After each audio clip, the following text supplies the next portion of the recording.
Nous, on a eu cette chance de pouvoir bénéficier d'Aérofonds autour de 3 volets. Le premier, c'était fin 2008.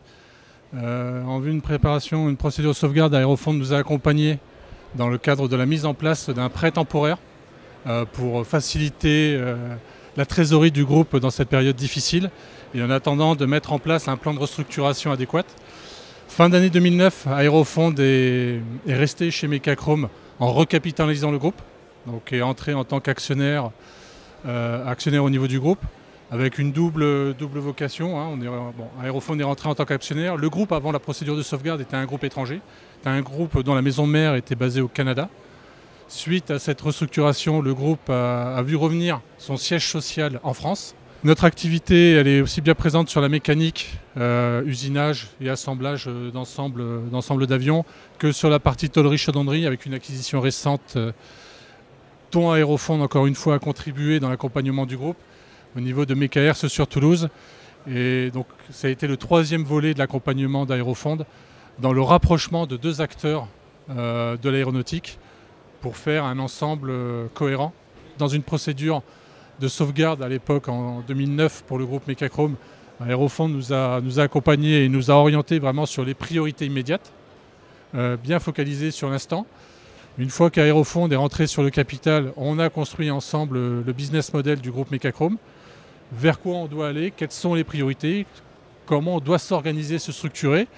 Et nous a accompagnés, bien entendu, dans une démarche de croissance externe, avec l'acquisition de la société Mecaers, et de faire en sorte que ce mariage, on est à peu près 18 mois après ce mariage, soit un succès aujourd'hui. Ça a été quand même un message rassurant pour la structure de la société, la solidité de la société. Donc pour ne pas double sourcer quand vous êtes en période difficile vos productions. C'est un message très rassurant pour le secteur financier. Je vous rappelle qu'en 2009, le contexte financier était très difficile. Et grâce à cette recapitalisation, nous avons pu lever une dette senior avec le pool bancaire, plus de 22 millions d'euros. C'est un point très important. C'est aussi un point majeur vis-à-vis des fournisseurs. Toujours dans une période difficile, la trésorerie court terme est un élément moteur, est un élément majeur aujourd'hui dans la vie d'une entreprise. Et forcément, avoir des actionnaires de cette qualité rassure les fournisseurs qui, dans un contexte difficile, vous octroient des délais de paiement. Aérofonds ne se pas substituer au secteur financier, aux banques. Ce n'est pas leur rôle. Ils ne sont pas là pour faire des facilités à court terme de trésorerie pour financer telle ou telle chose, pour financer tel investissement. Leur rôle est bien pour renforcer l'eau de bilan et bien pour faciliter la croissance du groupe via des acquisitions, de la croissance externe.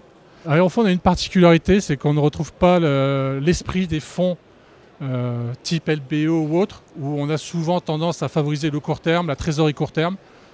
Comme je crois que Corinne l'a bien expliqué, c'est un fonds long terme et Aérofonds 3 le montre. Aérofonds ne se substitue pas au management du groupe, mais vraiment là en accompagnement.